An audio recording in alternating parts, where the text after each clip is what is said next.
Hello, and thank you for tuning into Gummi Ship Radio, the podcast where two childhood girlfriends synthesize their brains to comprehensively figure out what exactly is Kingdom Hearts lore. As a gentle reminder, this podcast sporadically contains spoilers throughout all the Kingdom Hearts installments. Each season of Gummi Ship Radio will follow the release order of the video game series, and episodes are chronological with the events of the game of the season. We strongly recommend listening in order, so proceed at your own caution. I'm one half of that brain, Brittany.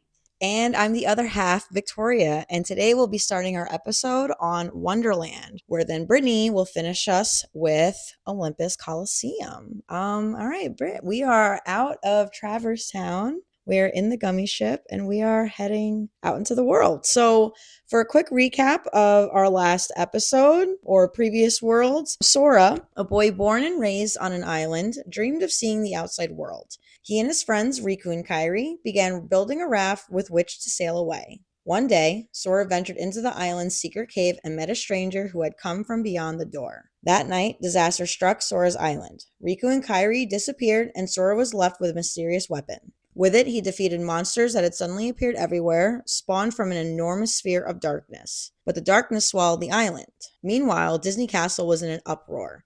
King Mickey had vanished, leaving only a note behind. With the sole clue, Donald and Goofy set out to find him. Somehow, Sora ended up in a place called Traverse Town, where he met Leon, Aerith, and Yuffie and learned about the Heartless beings of darkness, and the secret behind his weapon, the Keyblade. It is the key to unlocking some great power. Before long, Sora also met Donald and Goofy, who were looking for Leon and joined forces with them. So that is Jiminy's little recap per the game, but we just thought it'd be a nice way to sort of catch anyone up from the last episode. But we are starting this episode with Wonderland. It is our first Disney World drop-in. This is where we'll meet Alice, who's accused of attempting to steal the Queen of Hearts' heart. All right. Are you ready to get into it? I'm ready. Alrighty. After boarding the Gummi Ship, leaving Traverse Town behind, we're dropped through the rabbit hole into Wonderland. And I have one little teeny quick thing to say. I always thought when, you jump into the world and then it gives you the options of where to land in that world. And eventually, if you explore the world, there'll be different save points. So disembark, I didn't know that was like a verb. I didn't know that meant like get off the ship. I thought that was like a place. I actually thought it was Denmark when I was a kid. I felt you going you toward felt this. It? Yes. I felt like this is what you were going to say. And it makes sense. I mean, to me, it's so funny because it took so long, because it's like almost like a fact that you run in your head so much as a kid. And then by the time I was like 15 or 16, I was like, wait, is it spelled, does Denmark have a B in it? Like, did I make this up myself? Like, I just needed to add that in, that it took a while for me to realize that disembark is a verb, not a place. Anyway, moving on. An anxious white rabbit strides past in a hurry, and that he mustn't be late, but already he is. We follow him down a little hallway through a door into Bazaar Room. He scurries through a little door, with a talking doorknob. He accuses them of not only being too loud, but for being too big. He suggests they try the bottle on the table to grow themselves small because he's on his way to Snoozeville and he will not budge. The bottles are offered on the big table in the middle of the room. Make sure you magically know to push the bed into the wall or you won't be going anywhere. Brittany, you want to talk about the mechanics of this world? Oh, how you're just supposed to assume what you're supposed to do, everything in this world, and how it took me forever just to get out of this one. I don't know if we've made this clear for everyone yet, but I grew up playing with the Strat Guide. You did not. The blankety blank. How the hell did you get through this as a child without a strategy guide telling you which flowers to give the potion to first? Which thing, I can't get how you did this. Even watching the game over and watching somebody else play and just seeing how you're supposed to actually do things was so mentally frustrating and just like a mental F that I was like, how did I do this? I have no idea. I must have been more creative or smarter as a child, because as an adult, I definitely needed to go to a walkthrough and look at it. Yeah. And then, like I said, this second time around, or whatever time around this is, watching it, I was just blown away by how you were actually supposed to do it. Yeah. I'm sure without a strat guide, like as long as you hit major parts of it, you'll get through the story of it. But like for them to expect us to know the best ways to fully get the most out of this world, like I can't even. But it is Wonderland. It is Wonderland. You're right. It is a little topsy-turvy, crazy there. So very well said. Very well said. But yeah, I had to actually talk about the batshit bananas that is of this world. Anyway, once the bed is smushed and Sora and the gang are teeny, we enter the Queen's castle just in time for a royal hearing. The White Rabbit runs up the stairs and announces the trial commencement of the Queen versus Alice. The Queen says Alice did it because she says so. Alice's defense is simply, she didn't do it. And this doesn't give the Queen the right to be so mean. I always cringed how she said that, how it was so rhymey. So I needed to add that into my script. Sora feels that they should try to help Alice, but Goofy and Donald caution him to not meddle in these affairs since they're outsiders. Brittany, I want to throw it to you again really quick. Referring back to our last episode, is this sort of the referring back to the border copyright policies? I feel like it has to be, right? Or I feel like it is. Like they just want to reiterate one more time to We're us at home. Not doing a crossover. It's not happening. Such thing as Mickey in Wonderland, like, or whatever the case may be. Yeah, so that was part of them like really enforcing it, but it sort of worked to the benefit of the story, especially with what comes next. So as much as Goofy and Donald caution Sora that they can't interfere because of the world order and all of that, he's on board with it until they hear the true reason for her trial. And that is because Alice is the culprit of attempted theft of the Queen's heart. Something the three of them know isn't true, and they know who is. Goofy almost blabs, but Sora saves him before he does. The Queen tasks the three of them to find evidence of Alice's innocence, or it's off with all of their heads. In the meantime, Alice is kept in a birdcage beside the Queen's podium. Upon entering the Lotus Forest, we meet the Cheshire Cat, who cryptically tells us who's to blame and the price to come if all 4 pieces of evidences are found. After running around every which way, the evidence is collected and presented to the Queen.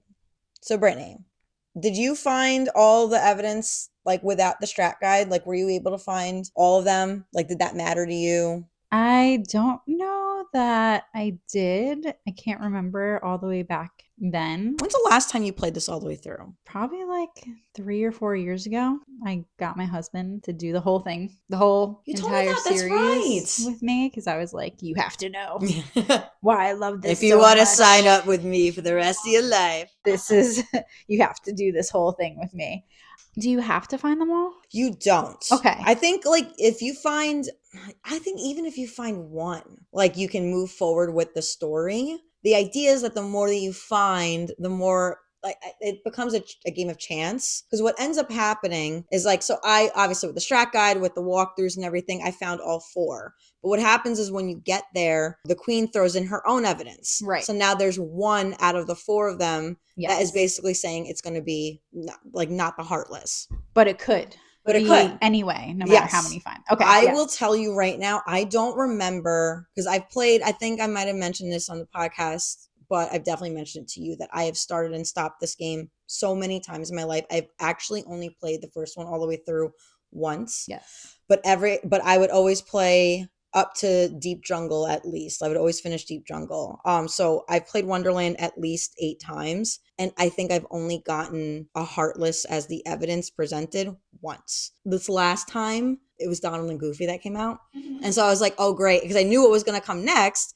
It was just this fight with the card guards. And I was like, great, I'm fighting by myself. Like, this is great. But like, and because then they get caged away. Right. But then sometimes it'll be Alice that pops up. Sometimes it'll be Sora that pops up. I think that's it. It's either Donald and Goofy, Alice, Sora, or Heartless. I know that they're like, she brings in a 5th one, but like, I think those are the 4 options that come up, right? So I'm going to go ahead and say no, I didn't when I was younger. Okay. Because do you remember who you would get? I want to say I actually got a Heartless. Oh, nice. But it doesn't matter. She's like, I don't care. Right. Off with Doesn't your matter. head. Which I also love in that sense that like they stayed true to the character of Yes. the queen. initial like like she is just like, did she have a heart in the like first place? Yeah. Like, was there who even a stole heart her heart? to Does she take? even have a heart to steal? Because I just love that she's still like ruthless. Yes. And I feel like that was one of those things for me when I first started the game that was like, oh, they're still staying true to all their quirky characterness, which is really nice to kind of see. So Agree. yeah. I like nice that. It's like really as if these characters could exist like over and over and over. Yeah, you're playing like the actual movie. Yeah. I felt like, but yeah. As we said, doesn't matter what evidence comes up because either way, you're going to be fighting a bunch of card guards. So we fight the card guards while trying to destroy the tower that sent Alice up and hidden beside the queen. After an easy defeat, Alice's birdcage falls to the ground and it's revealed that she's missing. Somehow, during this battle, she was taken. The queen tasks her guard and our heroes to find Alice. New parts of the Lotus Forest are unearthed and we meet the Cheshire Cat again. He warns / encourages us to explore the forest again as we reach new sections of the bazaar room, as well as access to the top of the Queen's Courtyard and the Garden Tea Party. But no dice, no Alice. Once every fucking portal has been opened and door to every new section of each place, we're left to return to regular bazaar room where the Cheshire Cat is once again waiting to deliver a dark and cryptic message. You'll have a better view from higher up. The shadows should be here soon. And who should be here soon but our heartless boss battle, Trickmaster. After a lot of strategy and patience, they meet their end, their heart ascends, and the doorknob complains that he can't get any sleep with all that noise. Yet, as he yawns, we see a keyhole illuminate from him.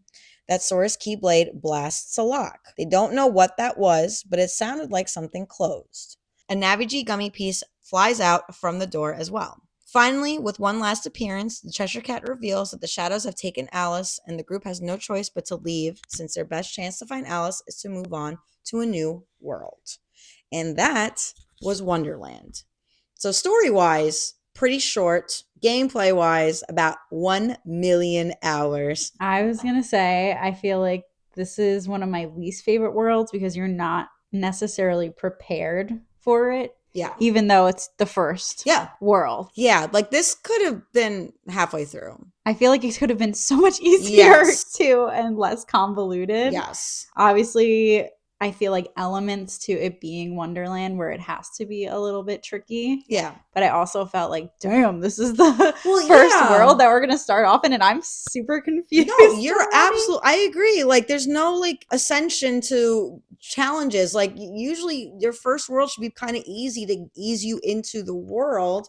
You're totally right. This is absolutely one of the hardest worlds and it's our first world encounter.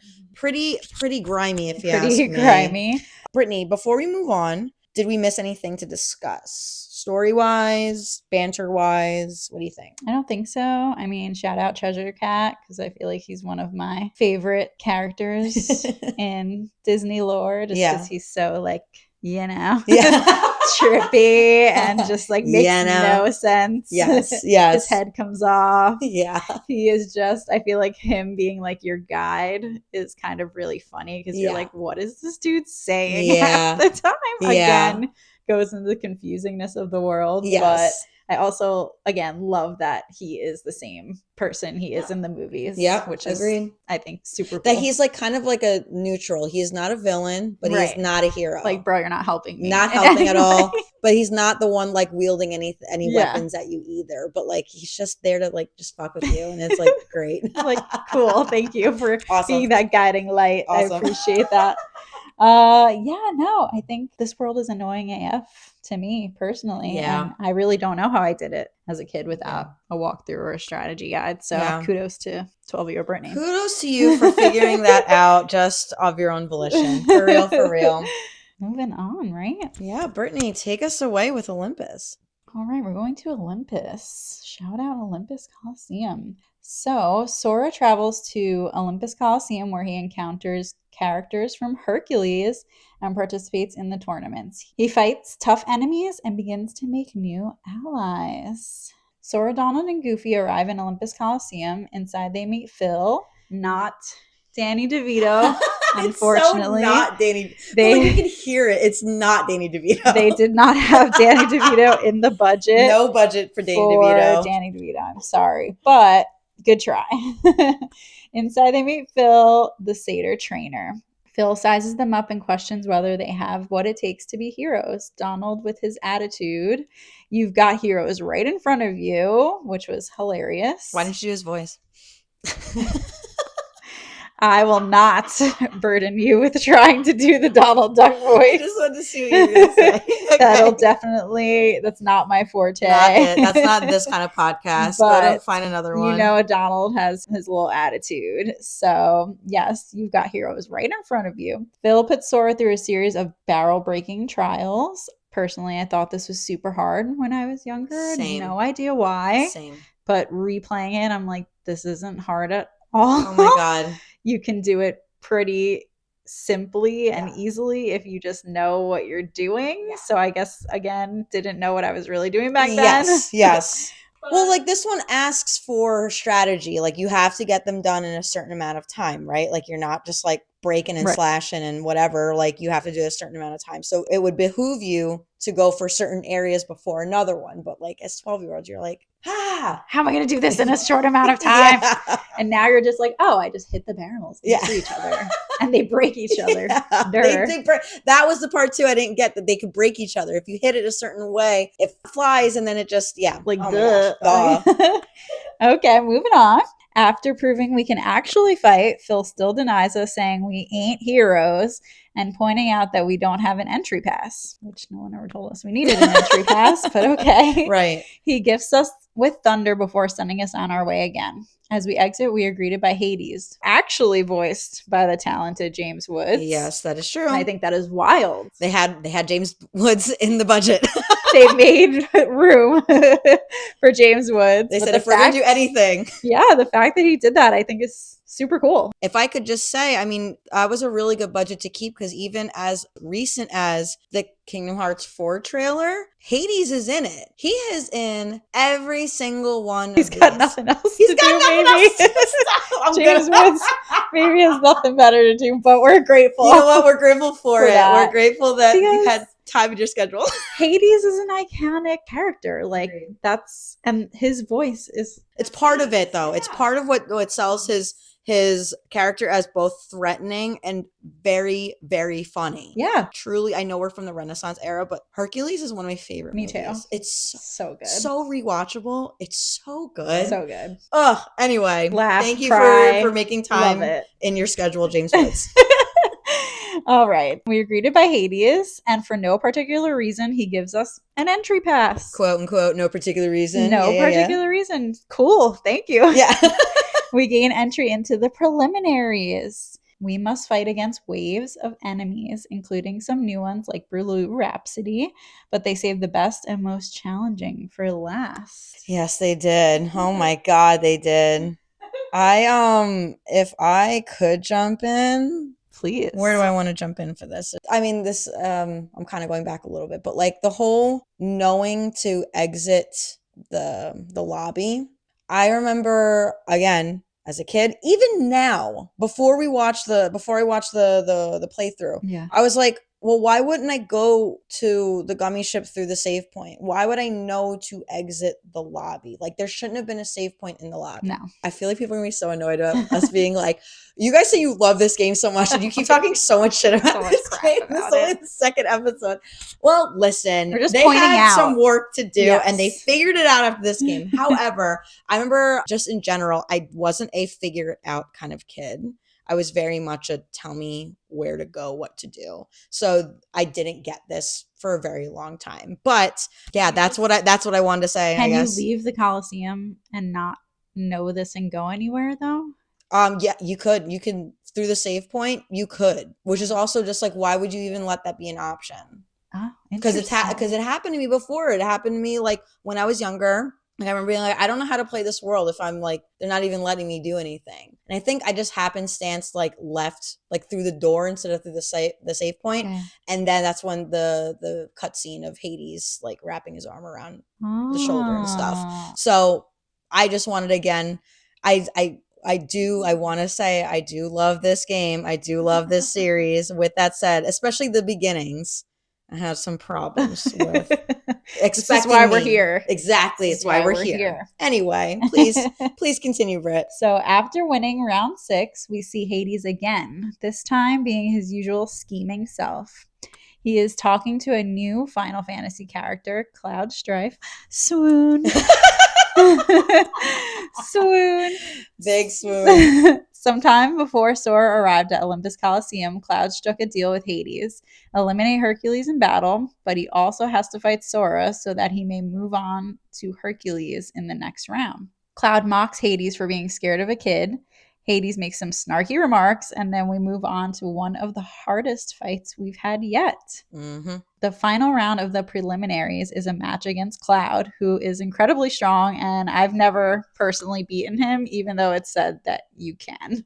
So I agree. I did this most recent time. I did not. I don't think I have ever beaten How him. could you? How could you? This is the second world. And this is Cloud. Another man with a giant sword determined to kill us. This poor boy up with these grown men and their big fucking weapons. Like, get out of here. Well, apparently he shouts before every attack. He says something. I don't know exactly what. He's like, hit. Yeah.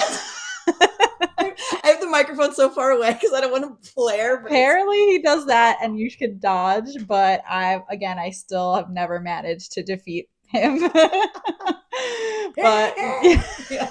yes, that shout. Got it. Shout. Cloud decides to spare Sora and Hades decides to turn Cerberus loose on us. Thanks. And Hades' expression during that cutscene is just it's so funny. It's so hilarious. Isn't it? It's like kind of like that frowny, and then he just like disappears into the shadows, right? It's incredible. If you have a chance to watch that over, please do. Please do. Just in time, Hercules arrives to save us. Woo! We leave only to return and find Cloud knocked out with Hercules now saving him.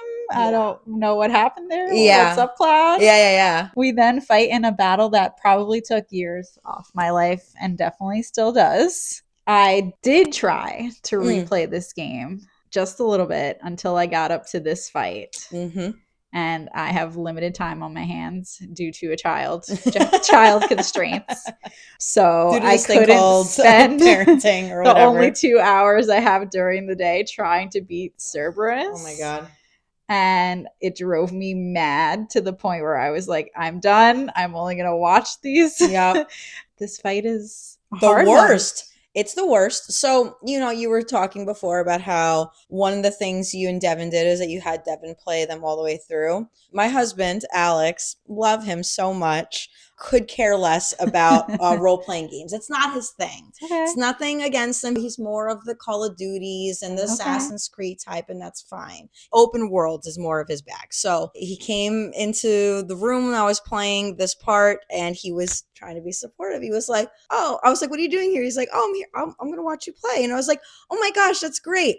He watches me die 4 times with Cerberus, and he goes, I'm going to go downstairs. I'll see you later. And I was like, honestly, fair. Like, this was such a boring fight for someone to watch. Also on the verge of probably breaking your controller in half. Oh my God. Well, because then between my own frustrations, now I have an audience, and now I'm trying to show him that this is a great game. I can do this. And I'm not doing it. And then this is like, I forgot too that I've been so spoiled with playing 2 so much in my life that I'm pretty sure you get scanned very early in 2. Yes. I was like, where the fuck is Scan? Because you can't tell if you're doing any damage on Cerberus. There's too many heads. Donald and Goofy die immediately. Instantly. So I think this is like one of the longest fights in the whole series because you don't know what kind of damage you're doing. So this also, one last thing, the reason why I started and stopped this so many times and have only played it all the way through once is because of this fight. Yes. I didn't get the idea that dodge roll was important. Yes. Dodgeball is so important. Yes. I know that now. But like, I couldn't be bothered, and I couldn't understand that I needed to do this. So anyway, hard. all that to say, Cerberus, you either made or suck. broke fans. You either made Kingdom Hearts fans or you suck. made people run away from the series because it was so hard. Anyway, fuck Cerberus. No. But for real though, get him out of here. In Anyway. the end, we end up victorious, right? Of Woo! course. No thanks to Donald or Goofy. We are dubbed junior heroes, but no one tells us how to become true heroes. Question mark? Like, come on. Come on. Also, apparently Hercules did some work on Cerberus before we arrived. Big question mark. Get out of here. Yeah, okay. Before we leave, we see Cloud, and he explains why he was helping Hades. I'm looking for someone. Hades promised to help. I tried to exploit the power of darkness, but it backfired. I fell into darkness, and I couldn't find the light. He walks away, giving us some advice and the Sonic Blade ability, then hilariously flips his hair and denies us a rematch. Sora's awkward smile is honestly the cherry on top.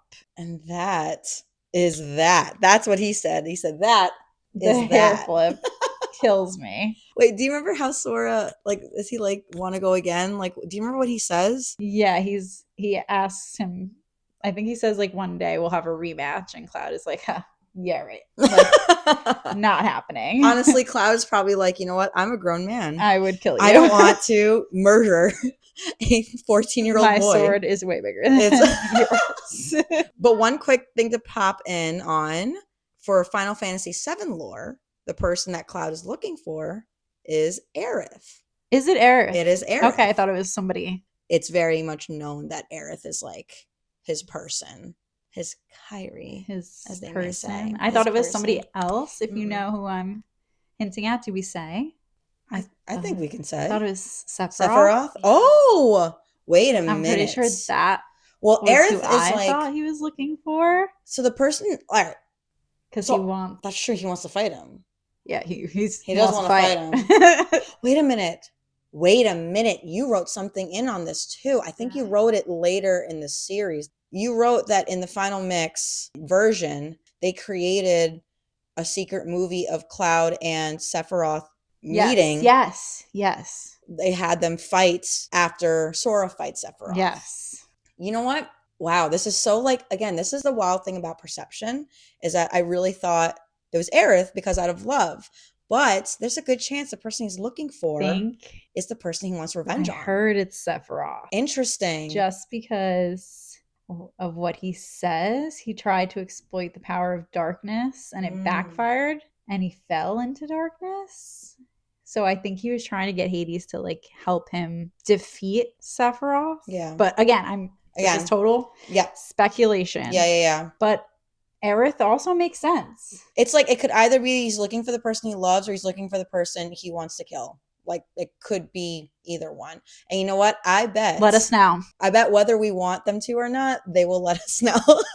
Let us know. I bet they'll let us know for right or wrong. It actually is.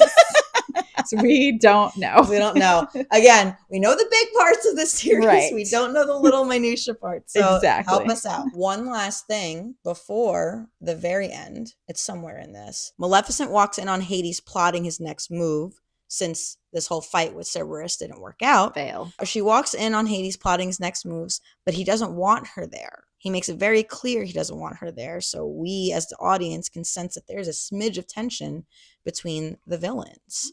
So I think that is something worth noting, that just because they're all the Disney villains, that don't mean they like each other. Villains be villains. They be villaining all over the place.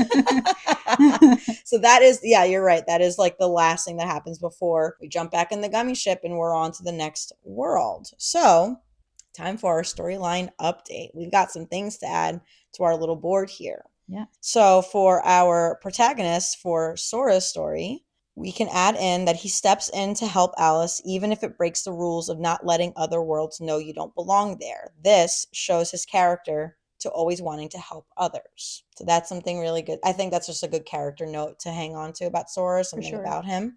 In Olympus, Sora's story revolves around proving himself and realizing that becoming a true hero is a journey and not a title. And that another life lesson. Right. And so moving into our next category, the world encountered, we can add in the world of Wonderland, where Alice is accused of attempting to steal the queen's heart, but is kidnapped during her trial and isn't retrieved.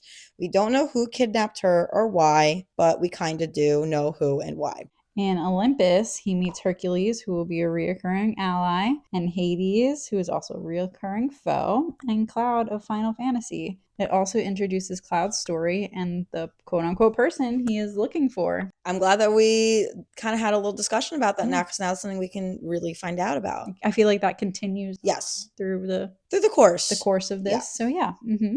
And then our last category is our universe's story. So the things that have happened outside of our protagonist and outside of the specific world encountered. So one thing we can note is that Alice, the not as typical princess, but Alice, the princess of Wonderland, is important enough to go missing, but we don't tangibly, at this point of the story, know why.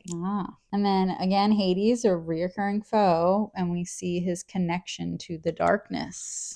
We see that is a very powerful bond. Mm-hmm. And that concludes our storyline update. These were, I'm glad that these were not gameplay wise, but yes. I think kind of re-examining them by talking to you, I think a lot of what these first two worlds accomplished better was character development, was figuring out, really letting Sora choose the kind of person he wants to be, the kind of support he has around him. Those are sort of the laying foundations of what's to come. And I think that's important that we know that. Yeah, we see he has a good heart and that he's willing to go down the right path. Yes. Even if it means maybe causing a little stir, a little chaos somewhere. Yes. And we also get to see that he's making friends with other people in different worlds. Which I think is nice and cute. It's nice. Yes. I think that, again, as far as wanting to help a stranger like Alice, who as much as he fought Cloud and then still wants to be his friend afterwards, recognizing that that's not who he really is, says a lot about,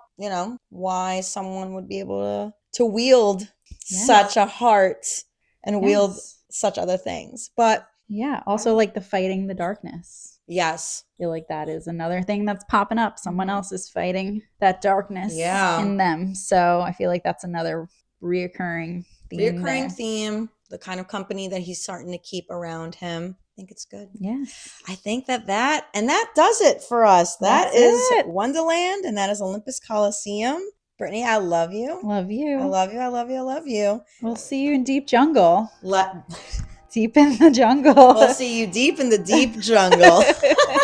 Bye. Bye. Thank you so much for tuning into this episode of Gummi Ship Radio. You and your power, aka your friends, can follow the show on YouTube, Spotify, and Apple Podcasts. To see our storyline update, stay in the know, or just to say hey, you can follow our account on Instagram, Threads, and TikTok at Gummi Ship Radio, or email us at gummishipradio@gmail.com. Please rate and review our podcast. Your support will help us immeasurably. Our intro is arranged and theme music created by Matt Whiteford. This podcast is hosted and produced by Victoria Harrington and Brittany Morales. We'll be thinking of you wherever you are, and see you next time.